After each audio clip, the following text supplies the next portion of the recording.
about something in the Gospels. This aspect of the Gospels will be the esoteric aspect, or the esoteric layer, the esoteric level, the esoteric dimension of the Gospels. Recall that there are several dimensions, layers, levels, whatever you want to call it. There is the astrology, okay? The astrology, which is remixed. The astrology is remixed into fairy tale gospels, okay? So this is the astrotheology aspect, thank you. And then there is the historical aspects, and that is the religious level, okay? So that's the religious level where the believer, the churchgoer, believes that the Gospels are real stories. In contradistinction to the astrotheology dimension, which says that the Gospels are all allegorical stories, all fairy tales, right? Remember that? Go back and watch the other astrotheology videos if you don't recall this information, all right? So go back and watch that. And then, of course, the other level, which is what we're going to deal with right now, is the esoteric aspect, okay? The esoteric aspect, which is mind science. Mind science is nothing more than what? The mind sciences are nothing more than, that's right, you got it correct.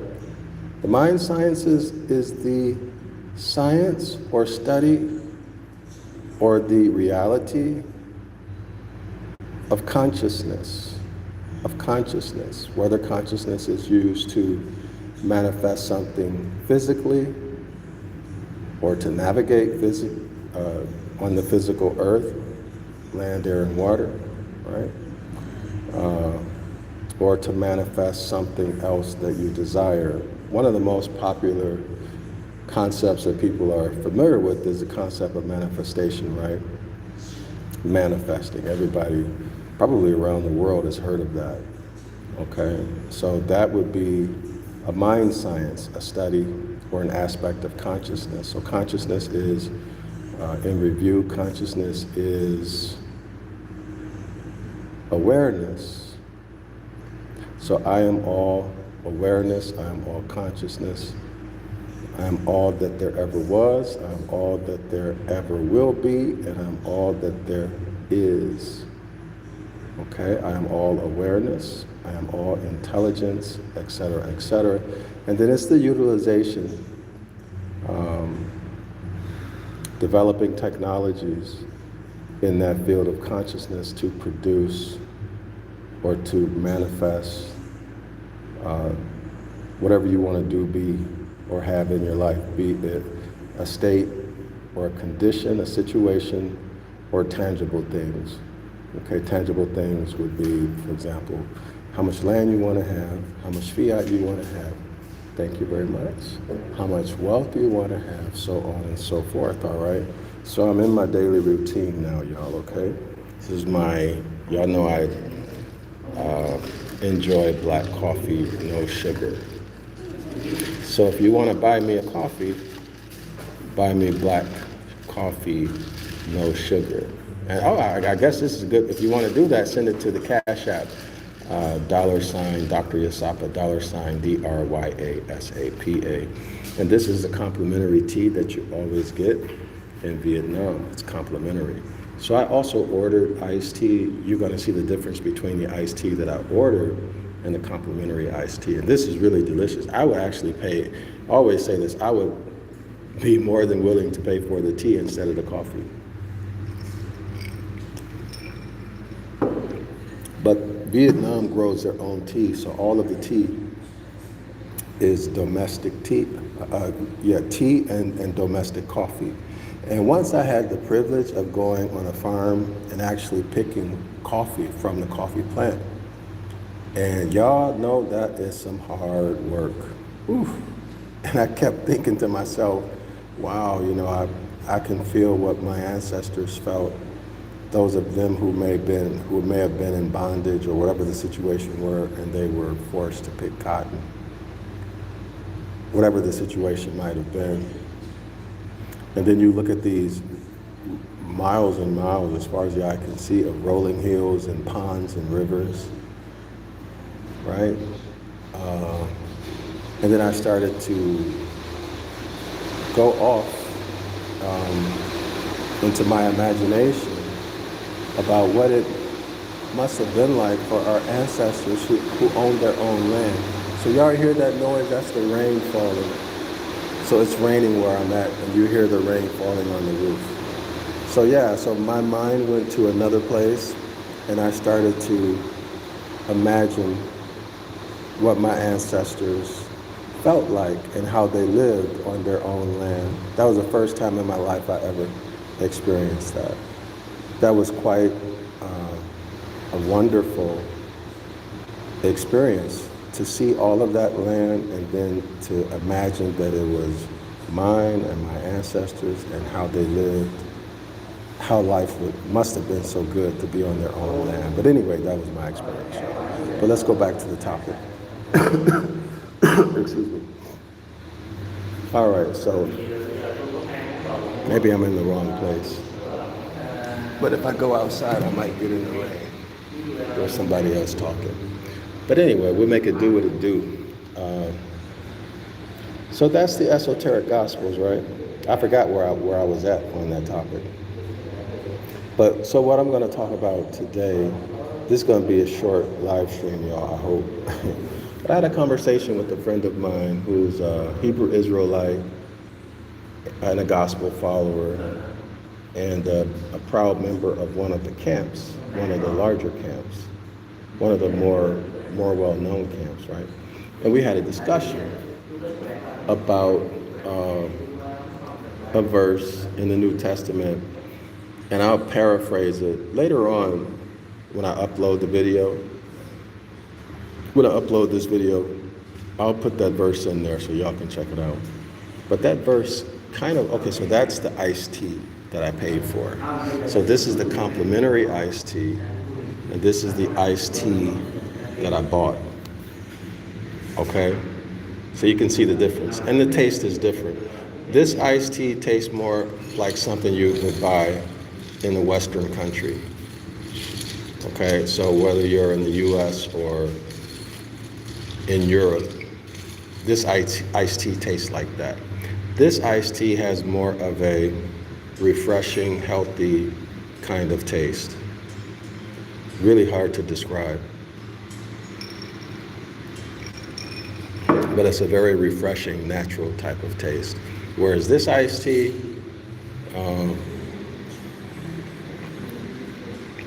has like that iced tea flavor that you get in the States. That's the best way I can describe it.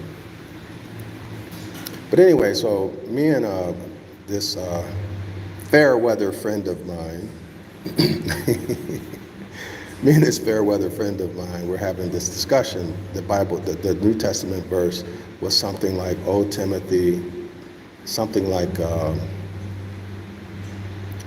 "Hold on to what you've been entrusted with," or something like that.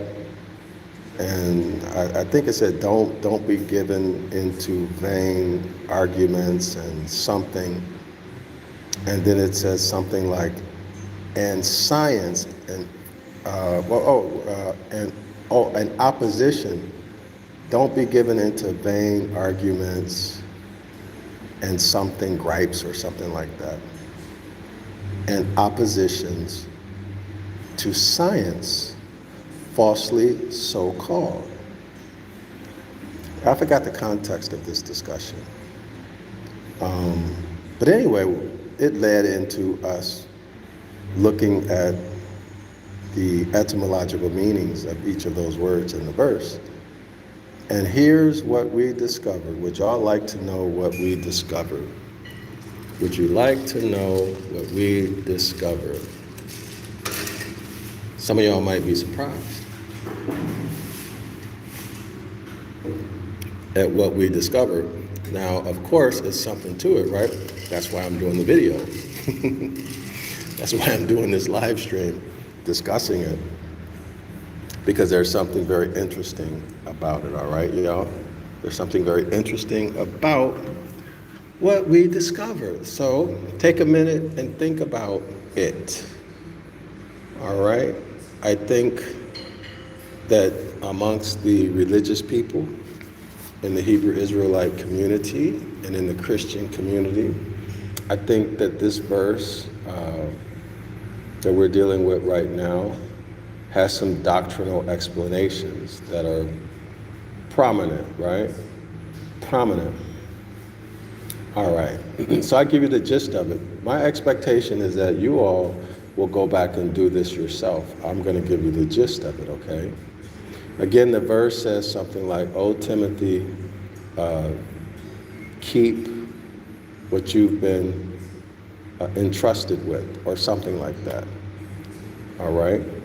So this one camp explains that as being, Paul gave Timothy a doctrine, and then Timothy is supposed to stay loyal to that doctrine. The way it was explained to me is that the way Timothy is to stay loyal to that doctrine is by not getting into arguments with people, right? Not having vain arguments or things like that, right?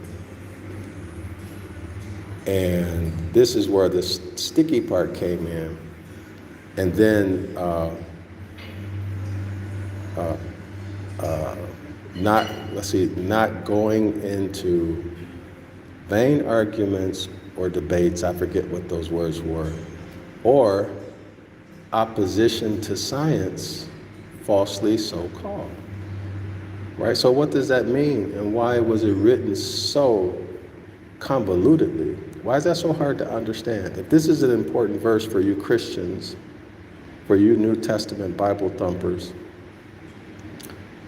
if this is so important for y'all to do, to get it right, why did your Bible translators, who translated according to y'all under the guidance of the Holy Spirit, why didn't he make it clear and simple for you to understand?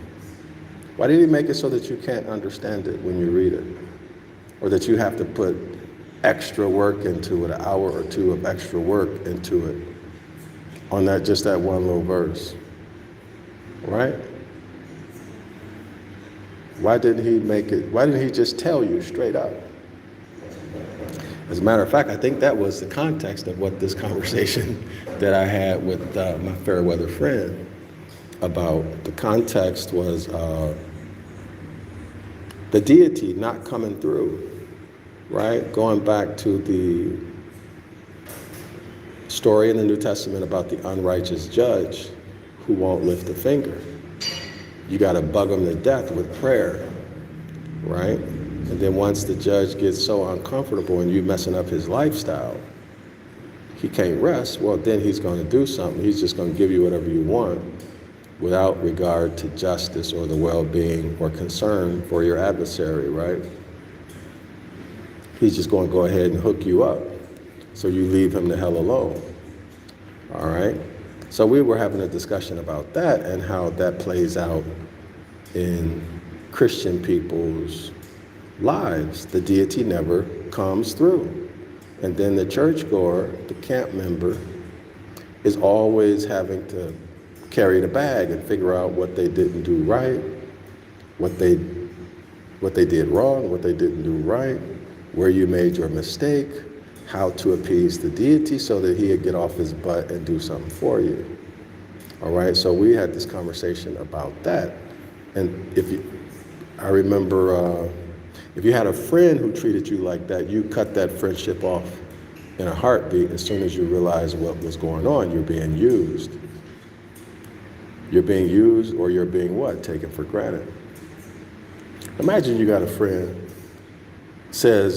talks real good sweet talker, like in the New Testament. Real good sweet talker. Always got a carrot in front of your nose. But when it comes time to deliver, they never deliver. And they always turn it around on you, telling you, well, you didn't do this, or you need to do that, or you're not ready. All of the excuses and alibis that you hear in Christianity as to why your prayers are not being answered. It always comes back on you, what you didn't do. what you need to learn more about, changes you need to make. Why isn't it ever that if this deity loves you so much, he's just going to say, you know what, this person has a lot of work to do, but because I made these promises, or because I care for this person, or this my child, or however y'all see it, let me go ahead and take care of them so they don't have to suffer. They suffered enough. Let me have some compassion, some empathy, and hook this person up so that they can move on. Why is it that you're always left out, right? You always suffer, and then the church won't help you. Maybe they help you once, and then after that, they say, well, you can't keep coming back to us. You got to solve your own problems. Shoot. It always comes back to you giving a monthly tithe, giving your money to support their projects, right? Their building fund, new lock and key fund, private jet fund, whatever fund they got, you're supposed to support it and do so happily. But if you need something more than 2-3 times, you ASS out. Something wrong with you, right? But that only works when that's a one-way street. That should work both ways, okay? So anyway, that was the context of this whole discussion. Now, let me get back to the topic. So what is this opposition to science? Not going in opposition to science, falsely so-called. Well, what we discovered is that falsely is not in the Greek text. They inserted that, right? That was an insertion. Going in opposition. So what is opposition? Y'all go ahead and look that up. Look that up. Look up the etymological meaning of opposition in the Greek text. Okay, look that up. And we had to look in, I think, 2 or 3. I think we looked in 3 different sources. All of this stuff we looked in 3 different sources. Okay, because it wasn't clear. Then anyway, it's not the type of thing where they tell you we had to figure it out. In other words, we asked questions and we did analysis and we came to the conclusion that we were both comfortable with, but of course we did not agree. But that's not the issue. For me, the issue is the process, right? The process that you go through. But people are different. Some people are interested in the process, the journey, and then there are other people who are interested in the outcome. And some people want that outcome to be agreement, right? Or what they call being in one accord. Others want that outcome to be something else. You know, it's just whatever that person wants, depending on the personality, right? The beneficial thing about being focused on the process or the journey is because it makes the outcome less important and even often irrelevant, right? Because the journey itself, you're in the moment, right? Every step of the journey, you're in the moment, and that is where life is. That is where the pleasure and the joy of life is, in the moment. Y'all got me? So the relationship that you build, you know, the conversation that you have, being in the moment in the journey.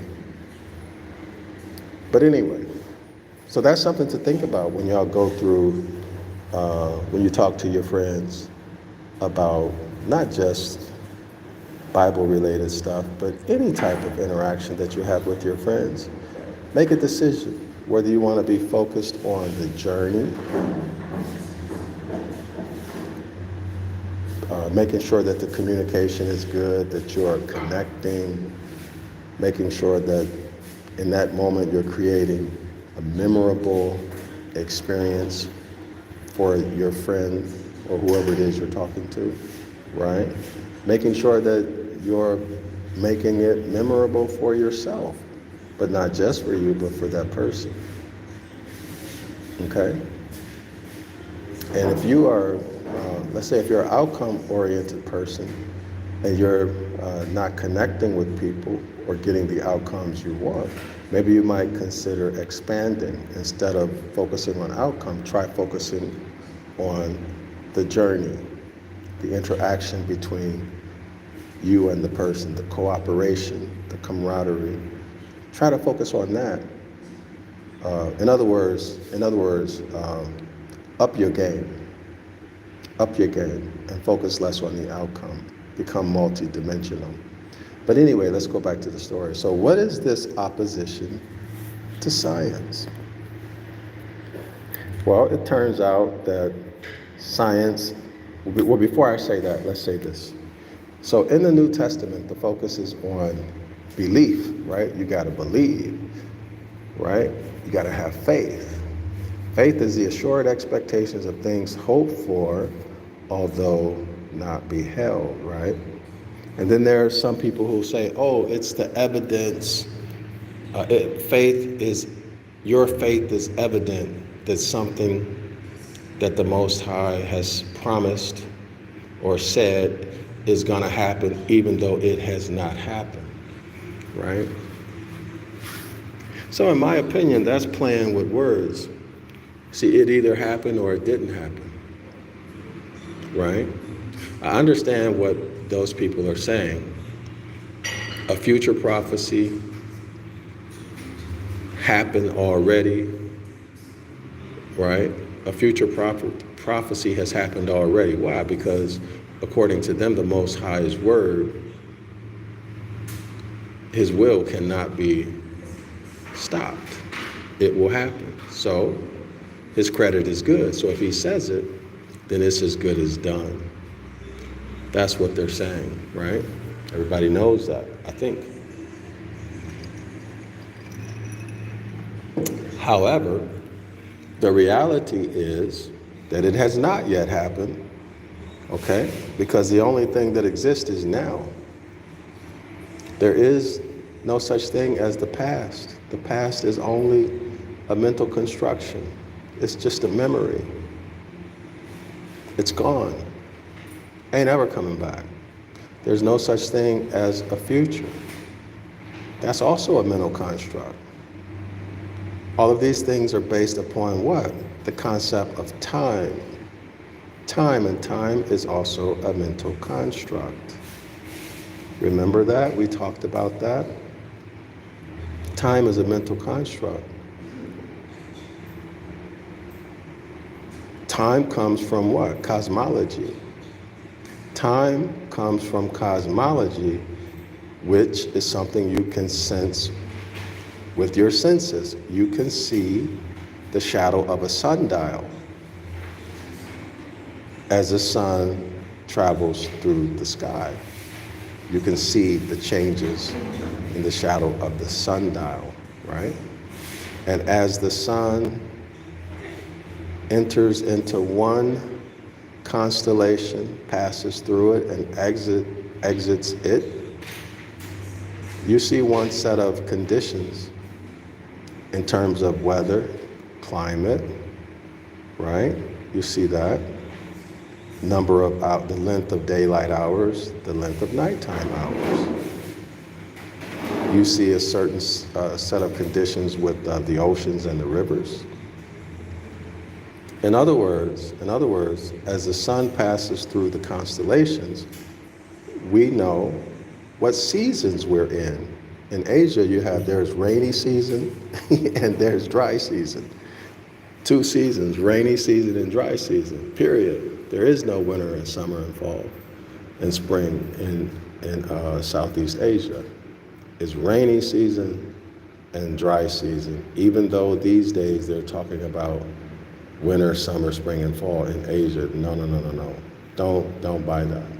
So in North America, there's winter, summer, spring, and fall. Spring being the beginning of the year, cosmologically, right? Because that's when things start to grow.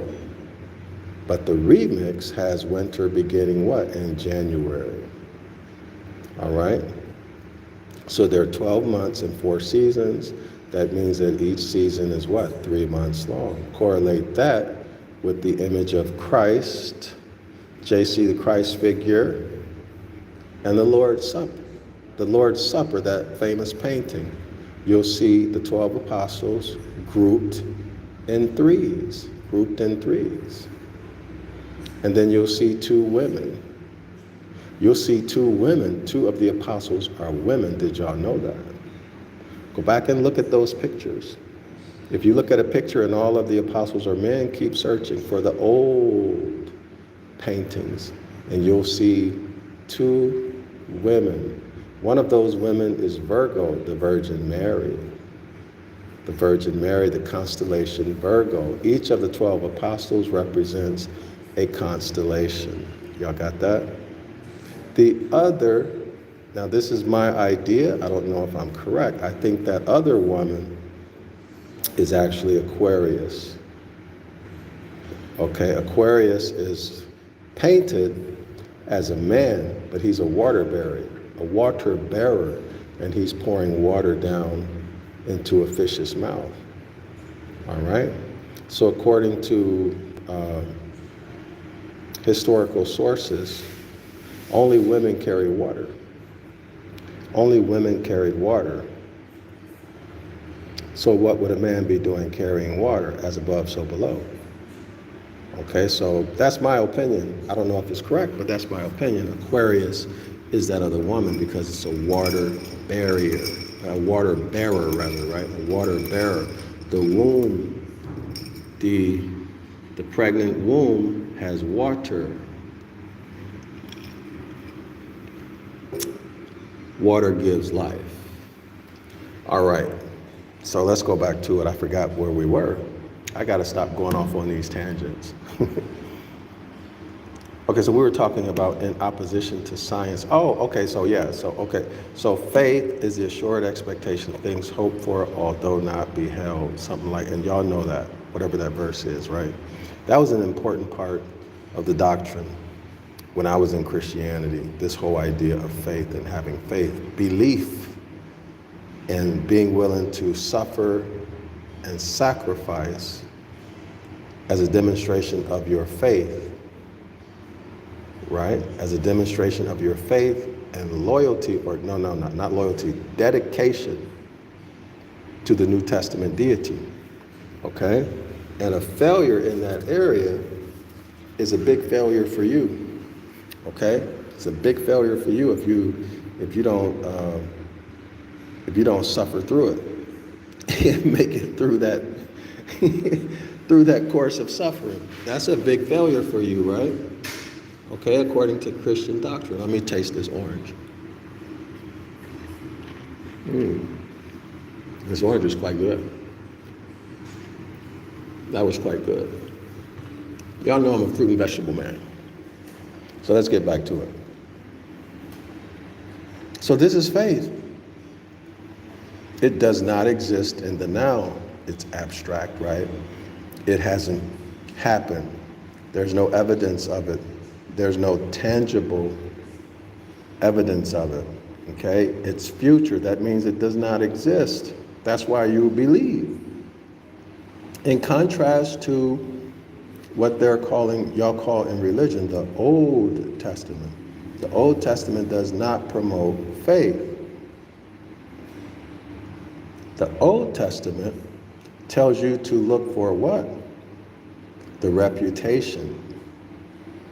The income statement, the cash flow statement, the credit report, the FBI clearance, right? Or whatever other type of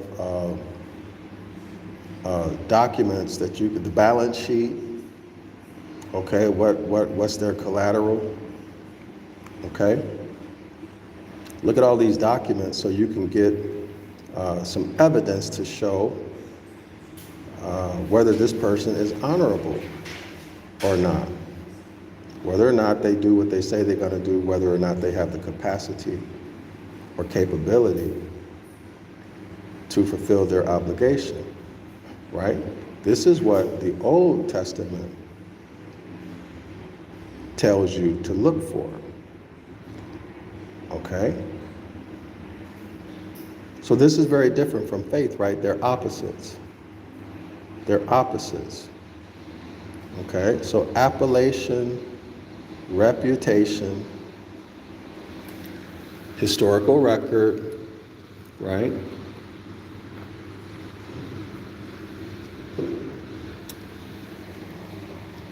Any treaties, any constitution, what things that have been memorialized in the public record, right? This is what the New Testament is promoting. So the New Testament says when you consider the Most High, look at those things. Look at what he has done. Look at what there's a record of. This is the exact opposite of faith. Y'all see it? It's the exact opposite of faith. All right. Now let's go back to this word that's been rendered as science. The word in Greek is gnosis, and of course gnosis means what? Knowing, knowing, knowing. So what is knowing? Knowing is the opposite of faith. Because when you know something, that means what? You've seen it. You've seen the record of it, right? You know it. How do you know? Belief and knowing, they're two opposite things. Everybody see that? So opposing science, opposing knowing. So in other words, that verse is saying, don't oppose what is known. Don't oppose what is known. So why did they put science in there? Science does not mean knowing. That's not the definition of science. See, why did they mistranslate that? Knowing does not mean science. Science is what? When you think about what is science, how do you conduct science? Y'all ever heard of a hypothesis? A hypothesis? Look up the definition of hypothesis. Look up the definition of the scientific method. Okay? Science is, you hypothesize this and you hypothesize that. It's your best guess. It's your best guess. A guess is not knowing. See, these are theories. These are not known. These are not things that are known. They're theories. Okay? Theories. It's what we think. Based upon all of the evidence and all of the facts, the best that we could do, this is what we think. That is different from what you know, right? I know that the sun is going to come up tomorrow. I know that the sun is going to go down tonight. How do I know? Because my entire life, the sun has always went down in the evening. So I have years and years and years of evidence. Now I know. I know that the sun is going to come up in the morning. How do I know? Because I have years and years and years of evidence, of memory of the sun coming up every morning at about 5. What time does the sun come up usually, y'all? Different times in different places, but maybe 5:30, 5:45 in the morning, the sun starts to come up. I know that. I know that when I look up in the sky, I'm going to see the starry heavens. How do I know? Because my whole life, I looked up into the sky and those stars were always there. I know. That's not faith. See, I have a basis for what I know. I have evidence, concrete evidence, not a theory, not a hypothesis, not a best guess. No. And then here's the great part. Here's the great part. The evening comes and the sun starts to go down, and now I see it with my own eyes. The sun is going down. I know. How do I know? Because I'm watching it go down with my own eyes. I know. I wake up at about 5 o'clock in the morning, and I sit and I look out my window, and I wait for the sun to come up. And now I see the sun coming up. How do I know the sun is coming up? Because I see it with my own eyes. It is happening in reality. I know because I see it. Y'all got it? I know because I see it with my own eyes. So let me ask you, who are you going to believe? Your lying eyes? You're going to believe your lying eyes? Disregard what you see? Or are you going to believe somebody who says something that's going to happen in the future and you never saw it with your own eyes? You never saw it happen. Y'all see how foolish that is? When you think about it pragmatically like that? I know that I am. Why? Because I'm looking at me. I see myself. I hear myself. I could eat some food. I taste the food. I know that I am. I exist. I know. Right? I'm experiencing me through my senses right now. I know. Y'all got me? This is knowing. This is knowing. So knowing can be achieved through what? Oral histories. Oral histories are more reliable than written history. Oral history is more reliable than written history. Now, why is that? Because when you're dealing with a written history, anybody can put that name, put their name on the paper. Nobody's going to know who it is. So they can lie, right? They can play the what? They can play the prince. They can play the magician, and they're not accountable because anybody can put whatever name they want on a paper and then push that paper. Whereas oral history, you're going to have to sit there and look somebody right in their eyes, and they're going to have to tell you a lie to your face. You know what this person looks like, all right? You know what he looks like.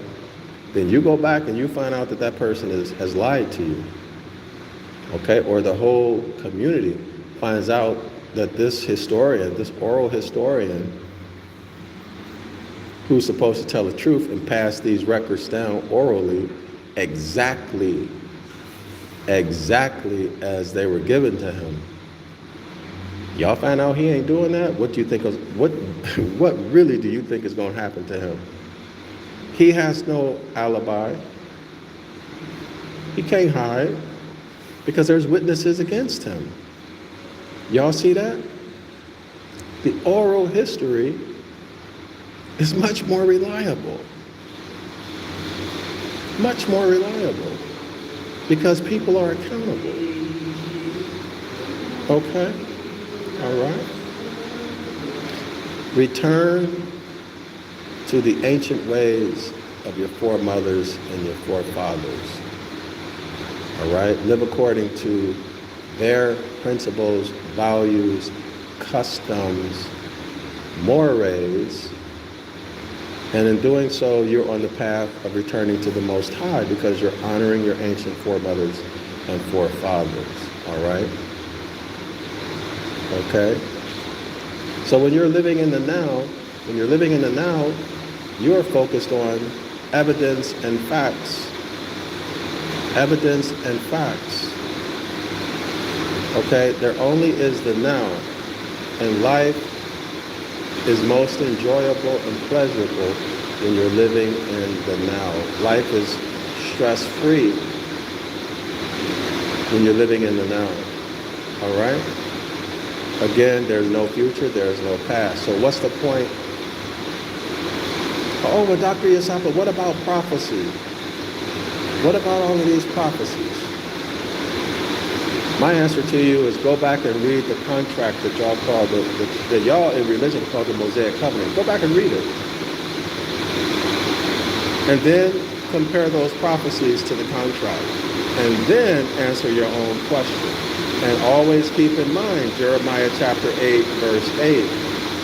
Always keep in mind Jeremiah chapter 8, verse 8. Okay? Don't get it twisted. Do not get it twisted. Y'all see it raining real hard, right?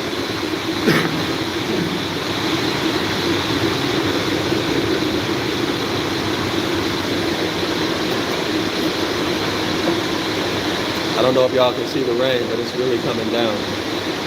But it's actually not so bad.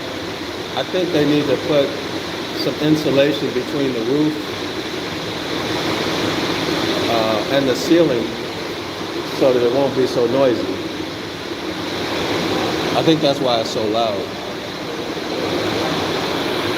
But anyway, y'all, so let's get back to the story. So gnosis is knowing. Do not, Paul is saying, do not oppose what is known or what they rendered as science. So now here's one way of looking at this. Do not oppose science.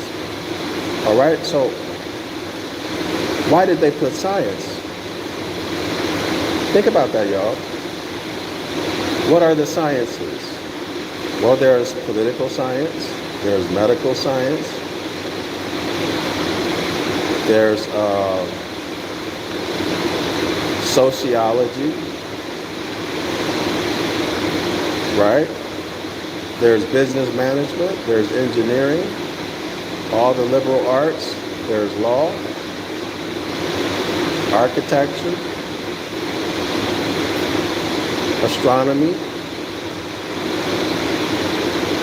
all the various subdivisions or subfields of engineering, right? All of these sciences. Do not oppose science.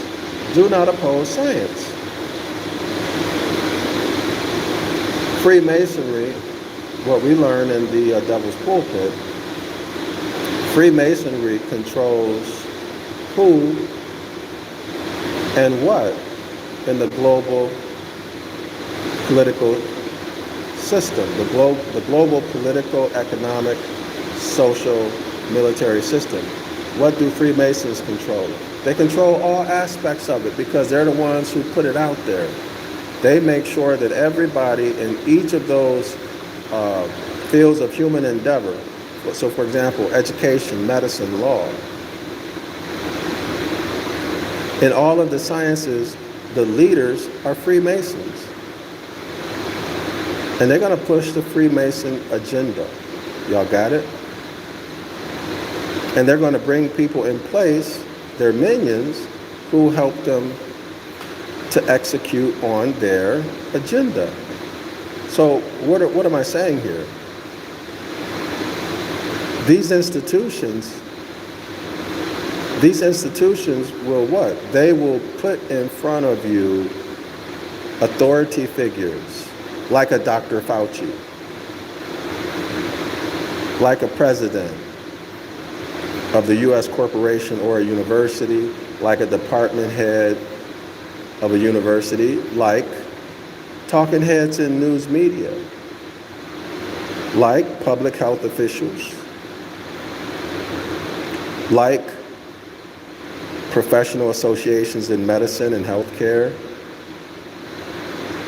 in psychiatry, in sociology, in psychology. They put these authority figures in education, principals of schools, school boards. They put these authority figures in place who are what? There are authorities over the science that they got their degree in or the science that they're working in. They are the authority figures. So when they say this is our point of view, this is what is, they're not going to tell you, well, this is based upon a theory, right? And we hypothesize this and we hypothesize that. And we used the best evidence we could get, the best facts we could get, and then we came up with these results, right? Here's our conclusions. Okay, you're naive if you're thinking that. It's going to go like this. They have an agenda. Certain organizations and people gave them money to finance research, and then the purpose, unspoken, the purpose of that research is to is to say that whatever, you know, that person who, or these organizations, they gave you money, you know what they want. And you're going to produce conclusions, you're going to produce research whose conclusions support your funders. That's how corrupt these people are. See, it doesn't matter that they have a PhD or 2 PhDs in whatever science they have. That's irrelevant. What matters is their character and their affiliation. All right? Character trumps education. Y'all get that straight. Character trumps education. People are people. People are people. Okay? They're going to do whatever they know those funders want them to do. Right? They're carrying out an agenda. And concern for you is not even a thought. You're just another pig and a chicken on the farm who's there to be exploited, just like you would exploit a cow for its milk. And then eventually you're going to exterminate it, use the leather to make shoes and purses and wallets, and use the meat to sell. All right? You ain't no different in these people's eyes. They're going to exploit you. They're going to control how long you live and how long you stay healthy by your diet, by feeding you, by stressing you. All right? Wake up, Dorothy. These people are not your friends. I'm telling you. Just look at your life and you'll see. And so what else? And so what else, y'all? What else?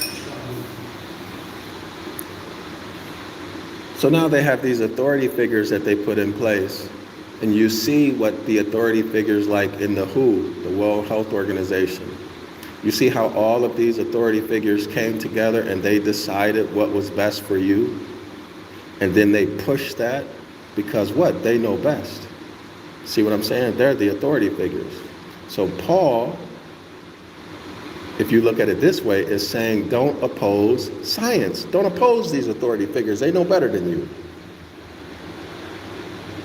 Do what they say. So in this case, is it supporting Rome or is it supporting you? Now this is just one way of looking at it. Y'all see what I'm saying? Do not oppose the scientific community. Do not oppose whatever the authority figures are saying. Political science, politicians. Politicians are saying something, don't oppose them. Right? Why? Here it is, y'all. Here it is. Do not oppose science, falsely so called. Now remember, falsely was inserted. Called, if you look at that, is, I think, if I remember correctly, it's like untrue or something like that. Y'all go back and look this stuff up. So Paul is saying that it's science if it comes from the authority figures, the established scientific community. Now, y'all ever notice that the scientific community has in place what? Something called a peer review system. Okay? You have to get your published works peer reviewed. Peer reviewed works are the top. That's the highest form of science because your peers agree everything you put in there is correct. Your peers are like saying, all the research, the articles, this is all accepted. All right? There's nothing in here that the scientific community doesn't agree with. All of this is legitimate. So they have this peer review system in place to do what? Maintain control. See, if you say anything that they don't agree with, well, you're going to get fired. You're not going to get promoted, right? You're going to have a hard time at work. So you're in a position where you're forced to go along to get along, all right? Or you're not going to get published, okay? And if you can't get published, and you're an academic in an institution where, let's say you need to get tenure, you need to get published, right? Or you want to build a good reputation for you, but you can't get published because you've been blacklisted. You've been using information that your peers don't agree with. In other words, they can control what is considered science, right? And what is not science. Who's a legitimate scientist and who's a quack? That's right. Who is a legitimate scientist and who's a quack? What is good science and what is bad science? They control that. So Paul is saying, don't oppose the established scientific community. Is that what he's saying? Right? Is that what he's saying? And he's saying, if you do oppose them, then that is not science, right? Opposing science, falsely so called, right? So if you don't agree with the established science, then your position is not science. You're calling it science, but it is falsely called science. Why? Because you disagree. You're opposing the scientific community. Everybody see what's happening here? Now that's one way of looking at it, right? Another way of looking at it might be something like this. Paul said to Timothy, I have given you this doctrine. The question is, what is the doctrine? Right? Now, astrotheologically, Paul is Sagittarius, the half man, half horse. Okay?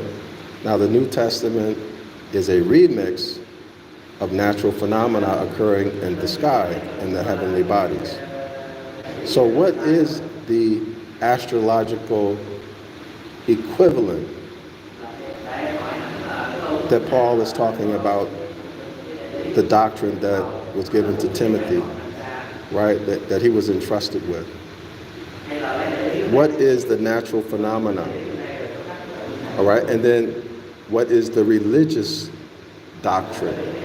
And then what is the esoteric meaning of that? Y'all follow me? So is Paul saying regarding the religious aspect of it, okay? Is Paul saying, I gave you this religious doctrine? Don't argue with people about it. Don't debate people about it. Stick to what you know, gnosis. And they translated it as science.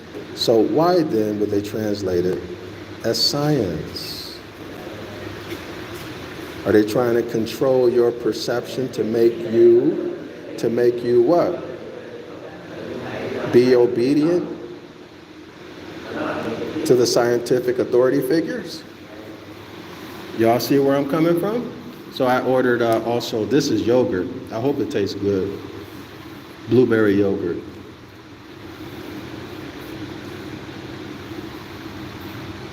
Oh, this is a syrup. I don't like it. It's too watery. I won't order this one again. It's very watery. It tastes like milk, and I don't like milk. Maybe I need to stir it up. Milk and me don't get along. But I love some ice cream. Y'all know y'all shouldn't give y'all babies ice cream, right? Ice cream can cause type 1 diabetes. Well, not ice cream, milk. Any milk product.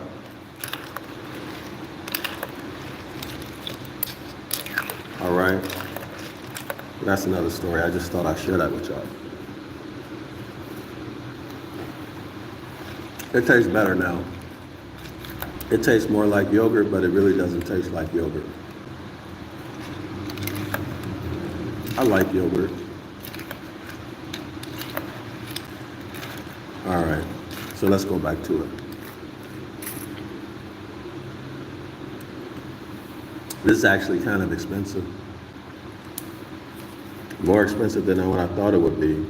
It's 150 Vietnam dong, so that's like $7, y'all. I didn't realize it would cost that much. But even in the States, that would be cheap, right? Or actually, I don't know how much this would. I've been out of the States for a while. I don't know what the prices are.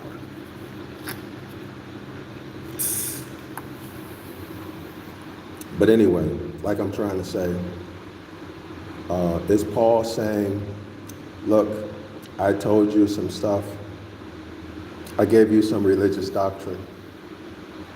Don't argue with people. Don't debate with them. Don't have any discussions in opposition to what you know. And what do you know? What you know is what I told you, is what I entrusted you with. Don't argue with people about that. Stick to what you know. And if it's not what you know, which is what I entrusted to you, it is falsely so-called knowing. Y'all understand? I think in the literal meaning, that's what was being said. Again, Paul said, I'm entrusting you with a doctrine. Don't argue with people about this doctrine. Don't debate with people about this doctrine. Don't get into don't get into discussions that are in opposition or that are that are different than what you know. And what you know is what I told you, is what I entrusted you with.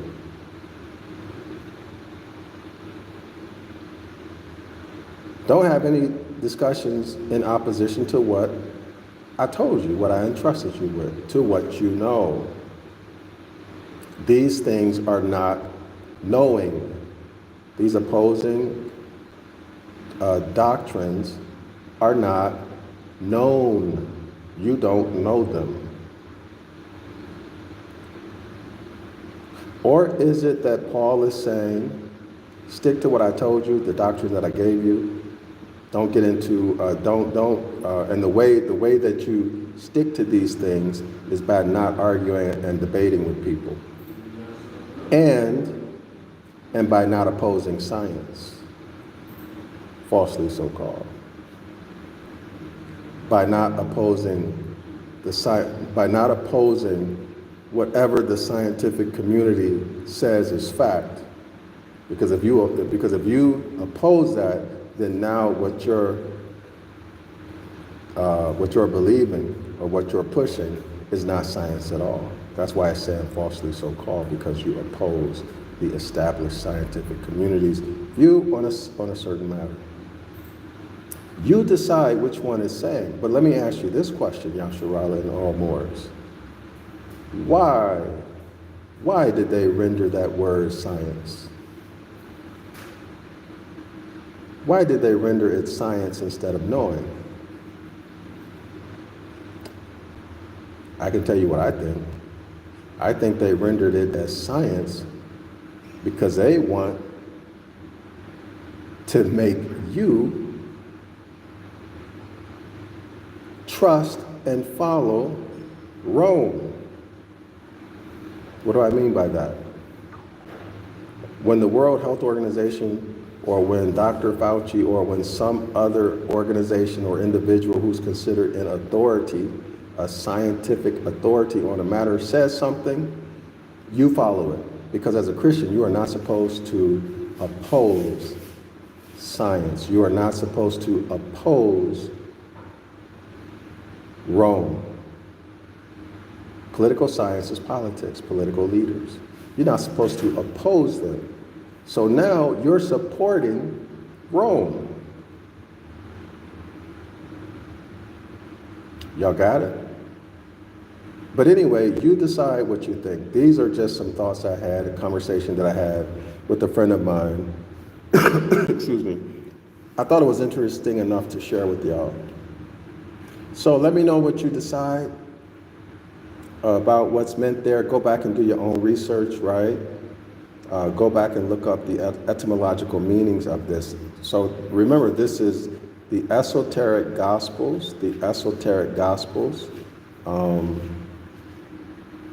right, the Esoteric Gospels. So what is the esoteric aspect of it? Knowing versus having faith. Knowing versus having faith. All right? So esoterically, the Gospels are telling you you should know. You should not have faith, but you should know. I'm Dr. Yasapa from Zion Law School. Islam to all the Moors. Let me know what you think about this topic in the comment section. Thanks everybody for supporting our streaming 101 Ancient Ibaryath course. If you haven't subscribed, go ahead and do so now. We appreciate your support, and it is life-changing. It's life-changing. There's no contract. Cancel anytime, and the best part is that it's only $10 a month. Reclaim your heritage. Everything starts with the Ancient Ibaryath. Everything starts with the Ancient Ibaryath. You can do what I just did once you learn these concepts. Okay, so it's very well presented to you in the streaming 101 Ancient Ibaryath course. You can come to our Saturday class, 506 The Curses course, every Saturday at 10 a.m. Eastern Standard Time. Not going to cost you a penny. All right, you can come observe and participate how we use these principles and concepts. Okay? And we go much, much deeper. We get much more technical than the devil's pulpit. Okay? So we really get into it. Too bad y'all haven't seen what we do. But you got to come to class. The link to both the streaming 101 Ancient Ibaryath course and our Saturday class, which is 506 The Curses course. The links are both in the description area of this video. Break the God spell. Break the God spell. Come out from under the charm. Come out from under the charm. Stop these people from putting these hexes and incantations on you. Wake up, Dorothy. Wake up, Dorothy. Wake up, Dorothy. Break the God spell.